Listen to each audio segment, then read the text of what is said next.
ang kaibahan ng tumalikod at nanatili kay Kristo.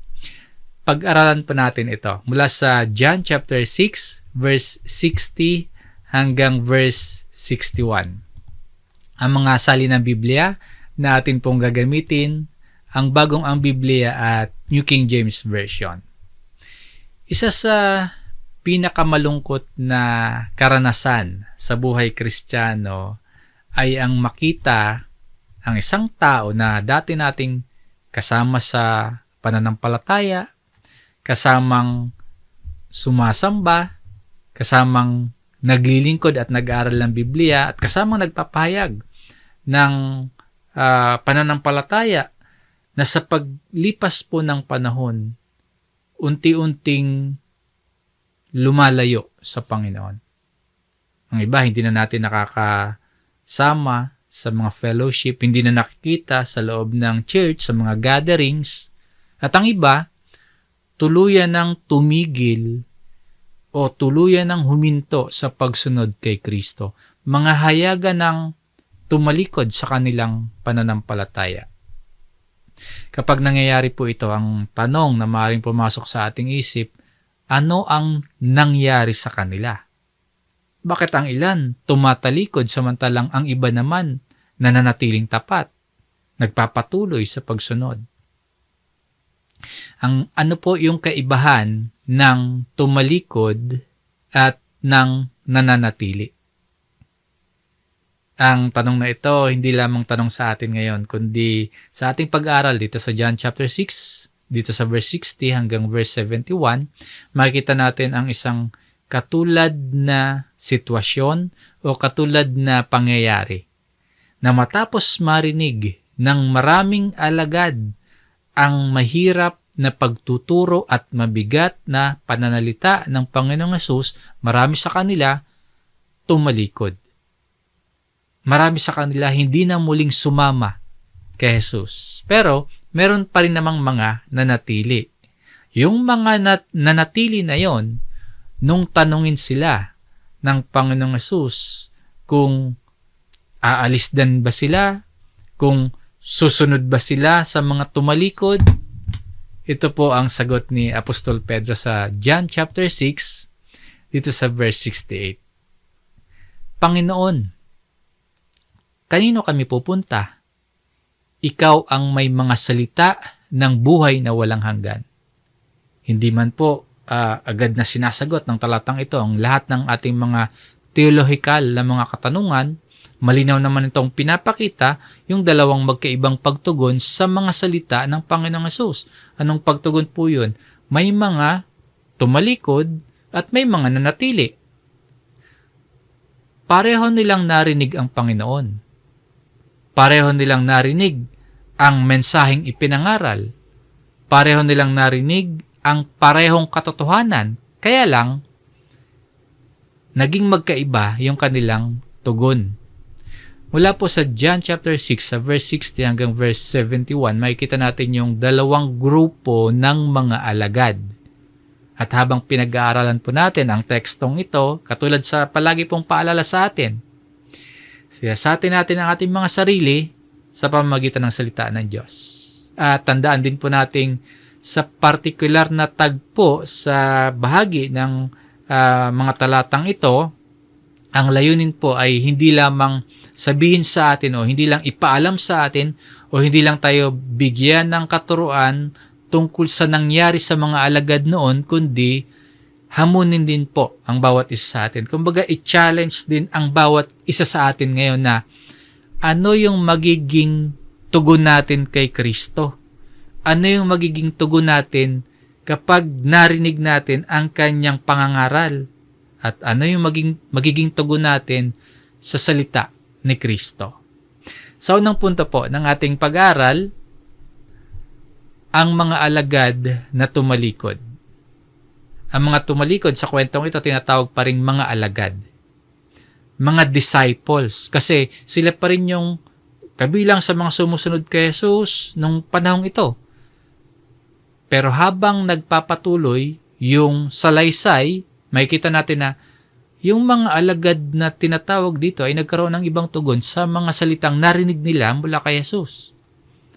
Tumalikod sila. Pero hindi sila tumalikod dahil sa panlabas na pag-uusig na nararanasan nila. Hindi dahil sa kahirapan na pinagdadaanan nila.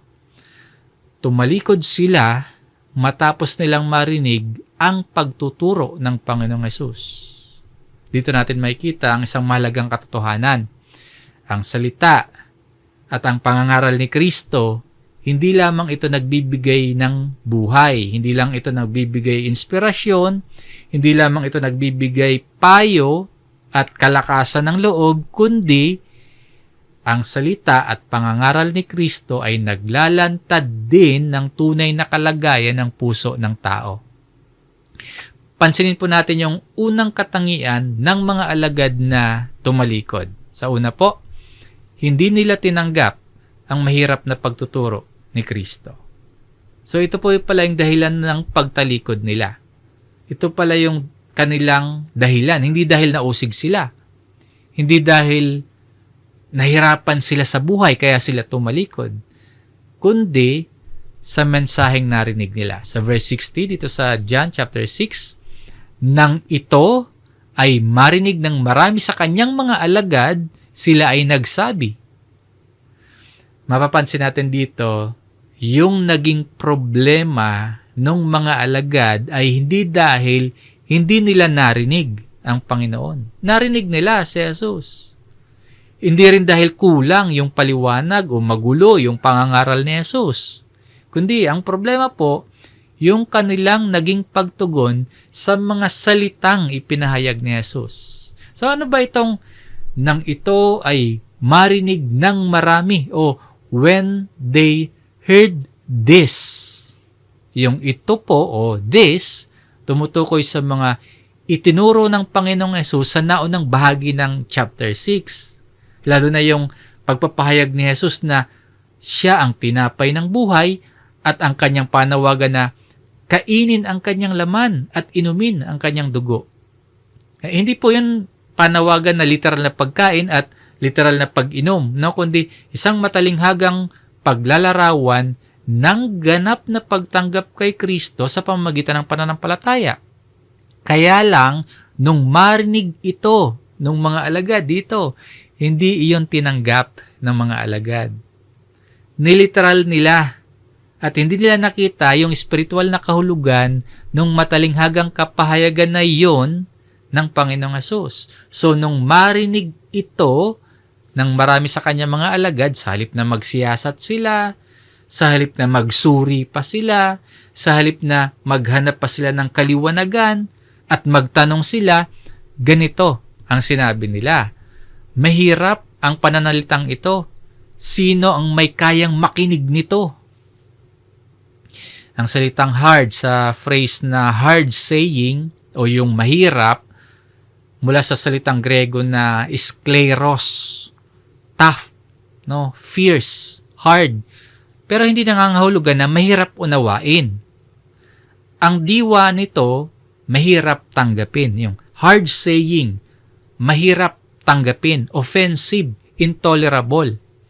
Nung marinig nila, hindi sila nasiyahan sa itinuro ng Panginoon dahil taliwas yung narinig nila sa inaasahan nila, sa gusto nilang marinig.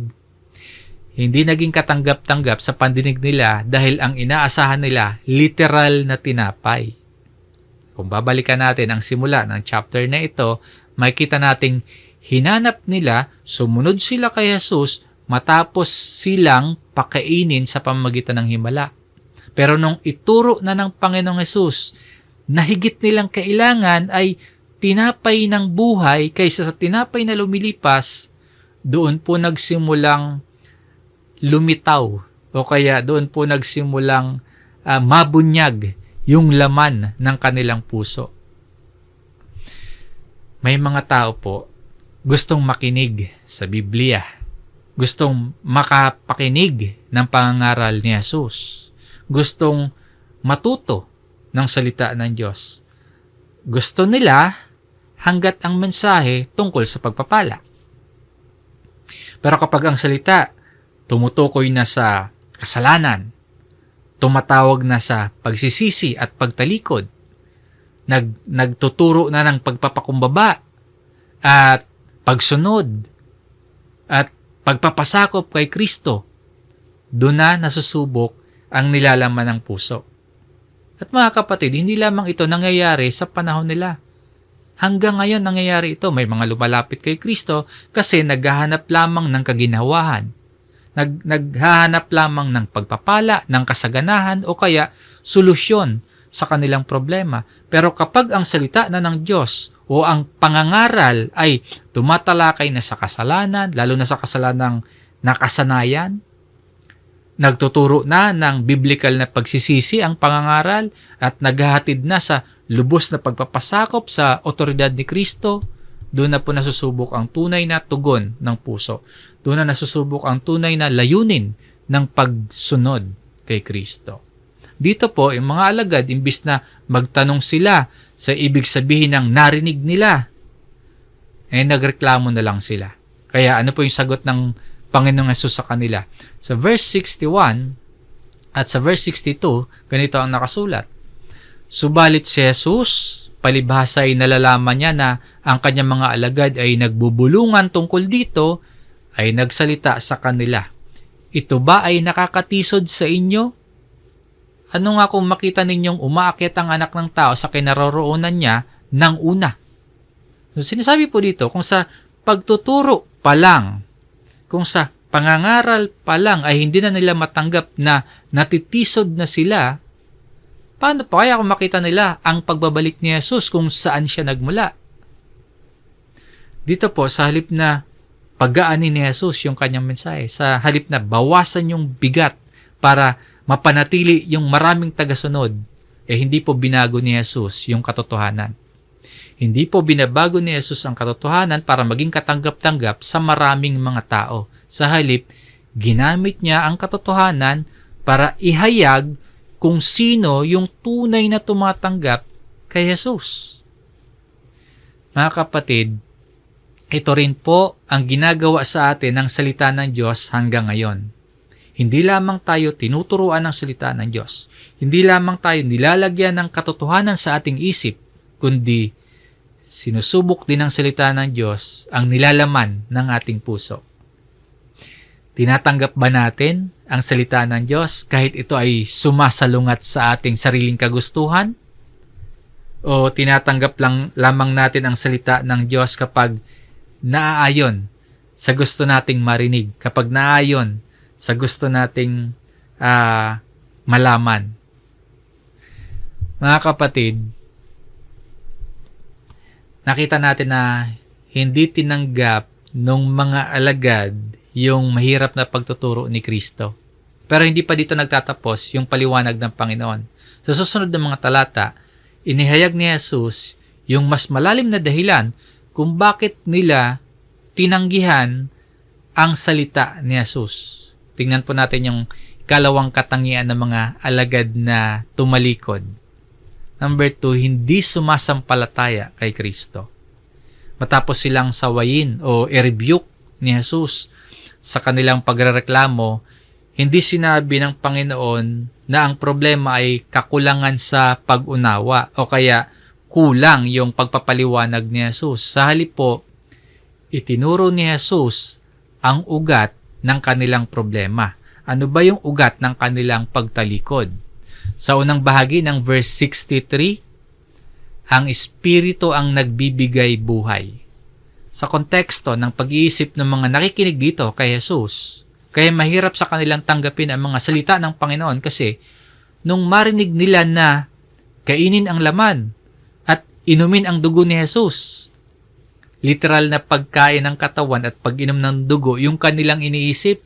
Kaya nilinaw po dito ng Panginoong Jesus na ang buhay na walang hanggan hindi nakakamit sa anumang panlabas o pisikal na paraan, kundi ang Espiritu ang nagbibigay buhay. Kaya ang sabi pa, ang laman ay walang anumang pakinabang. Hindi sinasabi na walang halaga yung katawan ng tao. Ang tinutukoy lamang dito, yung pinagmumulan ng buhay na walang hanggan. No, the Spirit who gives life. Ibig sabihin, walang kakayahan ang tao sa kanyang sariling kalikasan, sa kanyang sariling lakas. Walang kakayahan ang tao na makalika ng buhay na espiritual. Pagkatapos sinabi dito ng Panginoon, ang mga salitang sinabi ko sa inyo ay espiritu at buhay. Muli, hindi nangangahulugan na ang mga salita ni Jesus ay mahirap unawain, kundi ang mga salita ni Jesus ay may spiritual na katangian na nagdadala ng buhay sapagkat ang mga ito, yung salita ni Jesus, nagpapahayag ng daan tungo sa buhay na walang hanggan sa pamamagitan ni Kristo. Sa madaling salita po, ang problema wala sa salita ni Kristo na narinig nila. Ang problema po ay nasa puso ng mga nakikinig. So maganda at mabuti yung inio-offer ng Panginoong Hesus sa pamamagitan ng kanyang salita. Kaya lang, sa kabila nito, na maganda yung inio-offer, mabuti yung iniaalok, sabi ni Jesus sa verse 64, subalit may ilan sa inyo na hindi sumasampalataya. Ito yung dahilan kung bakit sila nahihirapang tanggapin ang salita ni Jesus. Ang problema, hindi yung pagtuturo ni Jesus. Hindi yung hindi nila narinig si Jesus, kundi ang problema, yung kanilang kawalan ng pananampalataya. At yung kawalan ng pananampalataya, humantong sa kanilang pagtalikod sa bandang huli. There are some of you who do not believe. At idinagdag pa ni Juan, sapagkat nalalaman na ni Jesus, buhat pa ng una kung sino-sino ang hindi sumasampalataya at kung sino ang magkakanulo sa Kanya. Maring hindi agad makita ng tao ang tunay na kalagayan at nilalaman ng puso. Pero walang nalilihim sa ating Panginoong Hesus. Alam ni Hesus ang tunay na kalagayan ng bawat taong lumalapit sa Kanya. Nalalaman ng Panginoong Hesus ang tunay na nilalaman ng puso ng bawat taong lumalapit sa Kanya.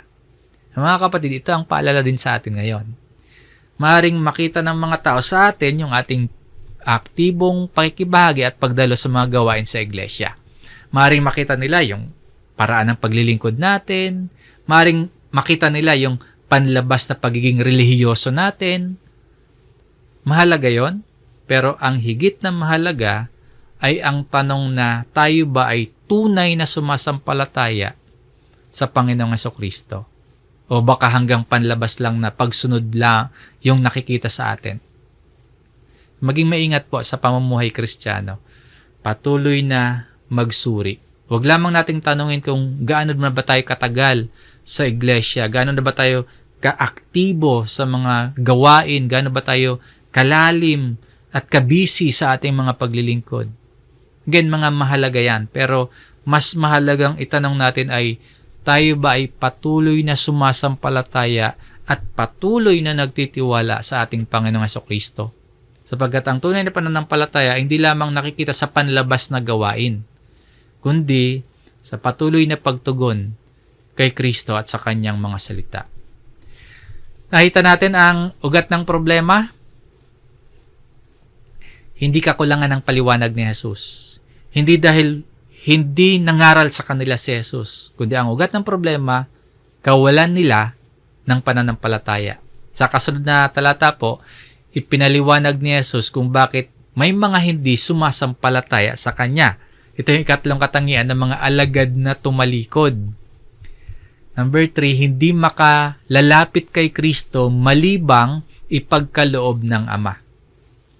Sa verse 65, sinabi niya, dahil dito'y sinabi ko sa inyo. Therefore, ibig sabihin, ito yung paliwanag ni Jesus sa sinabi niya sa verse 64. Bakit may mga hindi sumasampalataya sa Kanya? Bakit may mga tumatanggi sa Kanyang mga salita? Walang taong makakalapit sa akin. Yung salitang makakalapit, hindi lamang tumutukoy sa physical na paglapit kay Jesus. Kasi sa tagpong ito, sa pangyayaring ito, marami sa kanila literal na lumalapit sa Panginoon. Kasama nila si Jesus, nakikinig sila sa Kanyang pagtuturo, nakikita nila ng harapan si Jesus. Ang tinutukoy dito ng Panginoon ay ang paglapit sa Kanya sa pamamagitan ng tunay na pananampalataya. Paalala po, ang talatang ito hindi tungkol sa kung sino ang hinirang ng Diyos, kundi tungkol ito sa kung paano naliligtas ang isang tao. Hindi nito sinasabi na ang Diyos ay pumipili upang maligtas ang ilan at ang iba ay hindi. Hindi po ganon.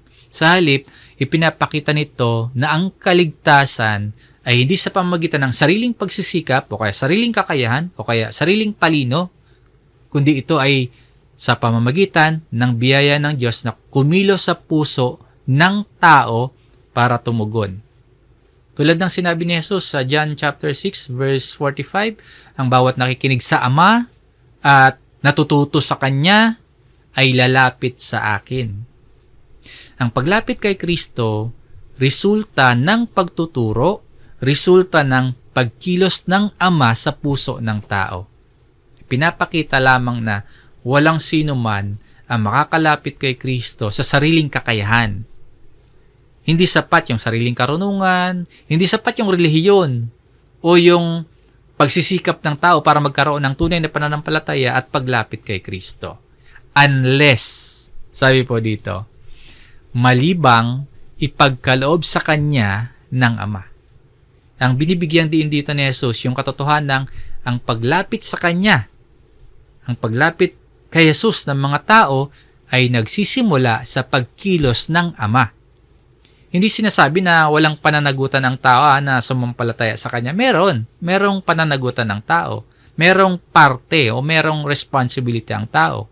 Kasi sa buong kabanata, yung sa chapter 6 na ito, paulit-ulit na inaanyayahan ni Jesus ang mga tao na manampalataya sa Kanya. So merong pagkilos o merong pagtugon ang mga tao. Pero dito sa verse 65, ipinapakita ni Jesus na yung tunay na paglapit sa Kanya hindi bunga ng kakayahan ng tao lamang, kundi ang tunay na paglapit sa Kanya ay bunga ng biyaya at pagkilos ng Amang Diyos. Sa pagbulayan po natin, ang sinasabi dito ni Jesus para mas maunawaan natin kung bakit may mga hindi sumasampalataya sa Kanya. Ang ilang mga alagad dito, hindi lang nahihirapang intindihin ang turo ni Jesus. Hindi lang dahil niliteral nila yung pagkaunawa nila sa kanilang narinig.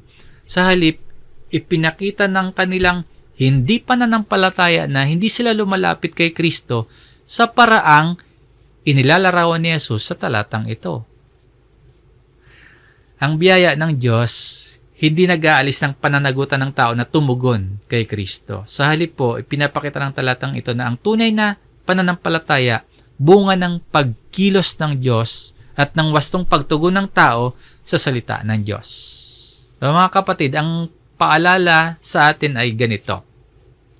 Kung tayo ngayon sumasampalataya kay Kristo at tayo ngayon ay nananatili sa Kanyang mga salita, wala tayong maipagmamalaki sa ating sarili. Hindi natin pwedeng ipagmalaki yung ating sarili. Dahil ang kaligtasan, yung pananampalataya at yung pananatili natin ngayon ay biyaya ng Diyos mula sa simula.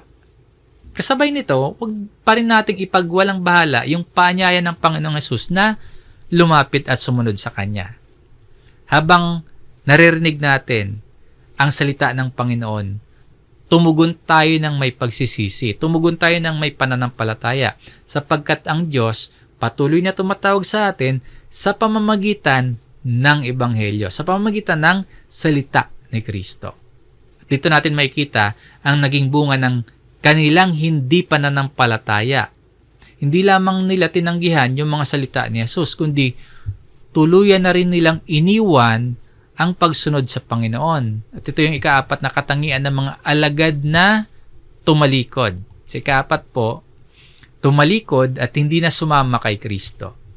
Ang resulta ng hindi nila pagtanggap sa pagtuturo ni Jesus, ang resulta ng hindi nila pagsampalataya at resulta ng walang taong makakalapit kay Jesus malibang ipagkaloob ng Ama, sa verse 66 po, dahil dito, from that time, hindi ito isang biglaang pangyayari.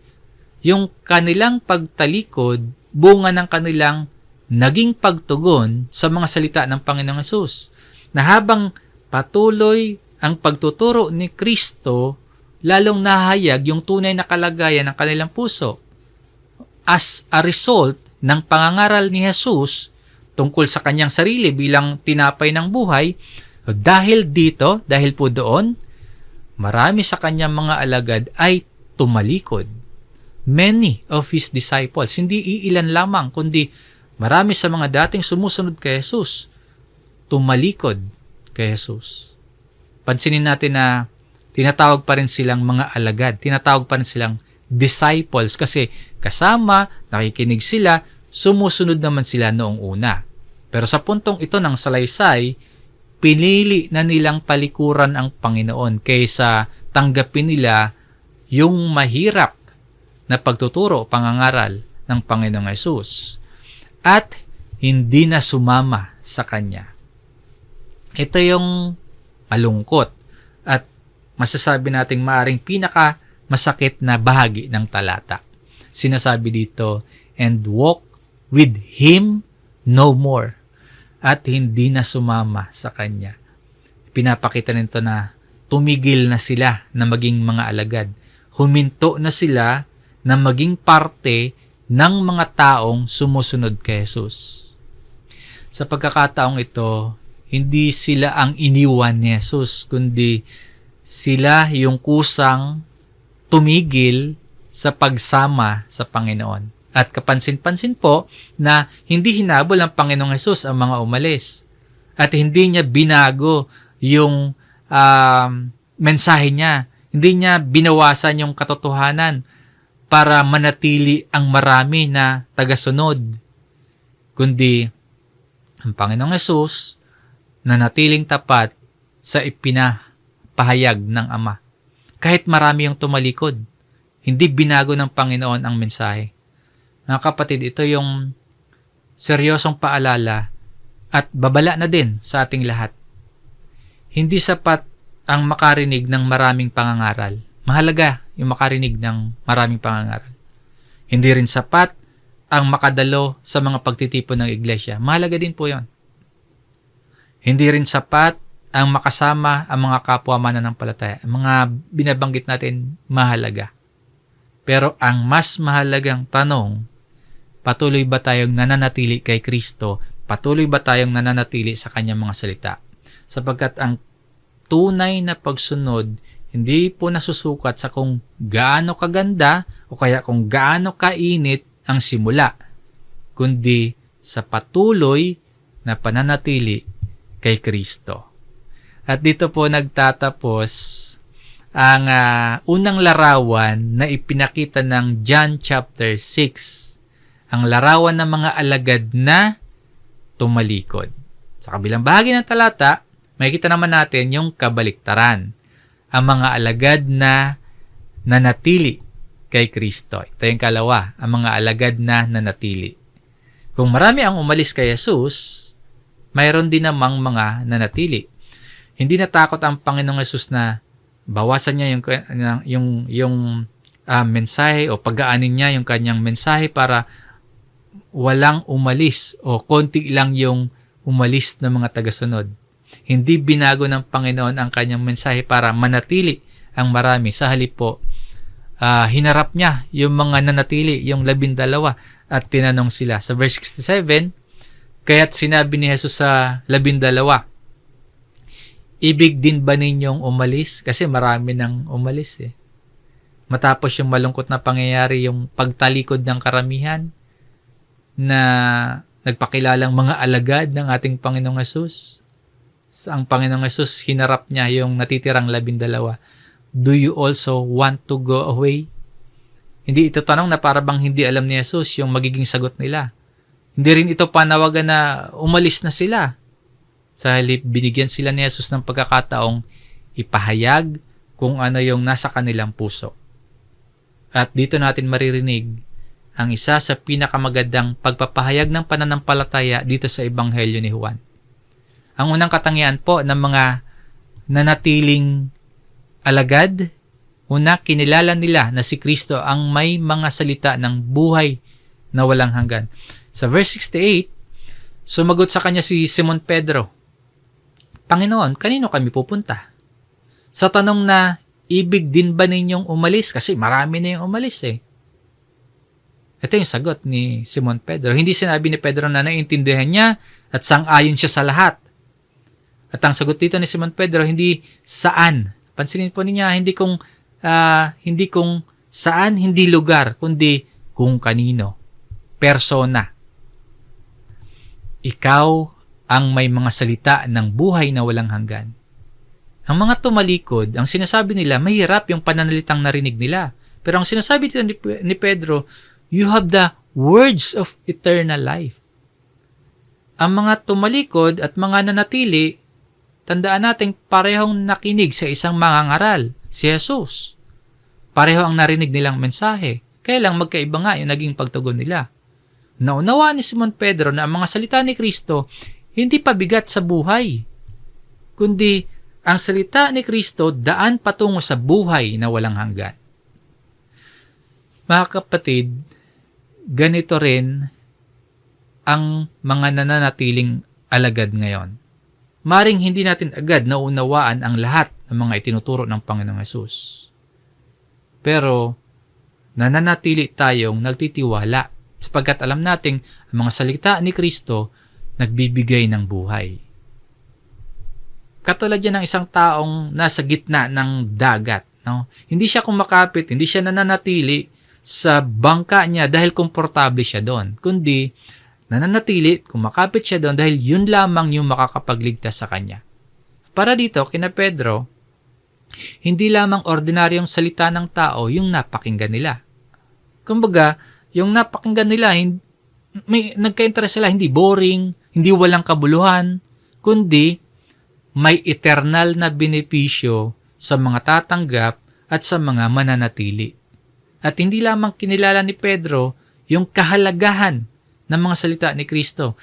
Ipinahayag din niya kung sino ang kanyang pinaniniwalaan. Ito yung ikalawang katangian ng mga alagad na nanatili. Sumampalataya at nakilala kung sino si Jesus. Sa pagpapatuloy ni Simon Pedro sa verse 69, kami sumasampalataya. Ito yung unang sinabi dito ni Pedro. Also, we have come to believe. Ang pananampalataya ay pagtitiwala kay Kristo kahit may mga bagay pa na patuloy nating inuunawa habang tayo ay lumalago, habang tayo ay nagmamature. At nalalaman namin ang tunay na at nagpapatuloy na pananampalataya humahantong sa mas malalim na pagkaalam, na pagkakilala kay Jesus. Habang patuloy silang nakikinig, habang patuloy silang sumusunod at nananatili kay Jesus, lalo pa nilang nakikilala kung sino ang Panginoon. Ano po ba yung pagkakakilala nila kay Jesus? Ayon sa talatang ito, na ikaw ang banal ng Diyos. Ito yung sentro ng kanilang pagpapahayag. Hindi lamang nila kinilala ang mga gawa at himala ni Jesus. Hindi lamang nila hinangaan ang kanyang mga turo, kundi kinilala nila kung sino mismo si Jesus. Hindi political leader. Hindi lang literal na bread maker, kundi kinilala nila na you are the Christ, the Son of the living God. Mga kapatid, ang tunay na pananampalataya hindi lamang paniniwala sa mga pagpapala ng Diyos. Ito po ay pananampalataya kay Jesucristo kung sino si Jesus mismo, ang banal na mula sa Diyos. Sa huling bahagi ng chapter 6, nagtapos ang pag-uusap na ito ni Simon Pedro at ni Jesus sa isang seryosong babala mula sa Panginoon. Sa ikatlong punto ng ating pag-aaral, alam ni Jesus ang magkakanulo sa Kanya. Sa verse 70, sumagot sa kanila si Jesus, hindi ba pinili ko kayo ang 12? Pagkatapos magsalita ni Pedro para sa 12, sumagot naman ang Panginoong Hesus. Ipinaalala ng Panginoon na siya mismo ang pumili sa kanila sa 12. Pinili sila para maging mga apostol o alagad. Hindi sila ang unang pumili kay Jesus, kundi si Jesus ang tumawag, si Jesus ang humirang sa kanila para sa natatanging gawain o ministeryo. Ngayon, kasabay ng paalalang ito na sila ay pinili ni Jesus, ito ang isang pahayag na mapapansin natin dito. At ang isa sa inyo ay dyablo. And one of you. Hindi ibig sabihin ng Panginoong Hesus na may literal na dyablo sa kanila o si Satanas mismo ang isa sa kanila sa 12. Hindi po ganon. Ang salitang ito, tumutukoy sa katotohanan ng may isa sa kanila ang magiging kasangkapan ng kasamaan sa pagtataksil sa Panginoong Hesus. Pinapakita nito na habang ang mga alagad nagpapahayag ng kanilang faith, habang nagpapahayag ng kanilang pananampalataya kay Jesus, alam naman ni Jesus na ang isa sa 12 ay magtataksil sa Kanya. Dito natin makikita ang isang katotohanan tungkol kay Jesus. Hindi lamang niya alam ang sinasabi ng tao, kundi alam niya din yung tunay na kalagayan ng puso ng tao. Ibig sabihin, walang nalilihim sa Panginoon. Ngayon, sino ba itong tinutukoy dito ni Jesus na ang isa sa inyo ay dyablo? Sa verse 71, siya nga ay nagsasalita tungkol kay Judas na anak ni Simon Iscariote, sapagkat siya na isa sa 12 ang magkakanulo sa kanya. Si Judas Iscariote kabilang sa 12. Nakasama niya si Jesus sa kanyang ministeryo, narinig niya ang parehong mga pangangaral ni Jesus, nasaksihan niya ang mga himalang ginawa ni Jesus, pero darating yung araw, ipagkakanulo niya ang Panginoon. At ang mangyayaring ito sa hinaharap, hindi lihim kay Jesus. Mula pa sa simula, alam na ng Panginoon ang mangyayari. Pinapakita nito na ang lahat ng nangyayari sa ministeryo ng Panginoong Hesus ay nasa ilalim ng kanyang ganap na kaalaman at ganap na otoridad. Walang naitatago sa Panginoon. Mga kapatid, sa pagtatapos ng ating pag-aaral dito sa John chapter 6 verse 60 hanggang verse 71, nakita natin yung dalawang magkaibang tugon kay Kristo. Dalawang magkaibang tugon sa pakikinig sa salita ni Kristo. May mga alagad na tumalikod nung marinig nila yung mahirap na pagtuturo ng Panginoon. At meron ding mga nanatili at nagpahayag na, Panginoon, kanino kami pupunta? Ikaw ang may mga salita ng buhay na walang hanggan.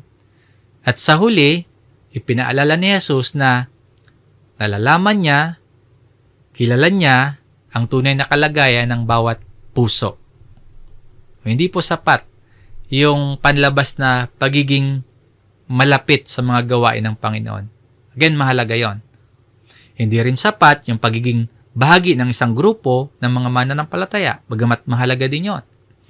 At ang higit na mahalaga po ay yung ating patuloy na pagtugon kay Kristo ng may tunay na pananampalataya at nananatiling pagsunod.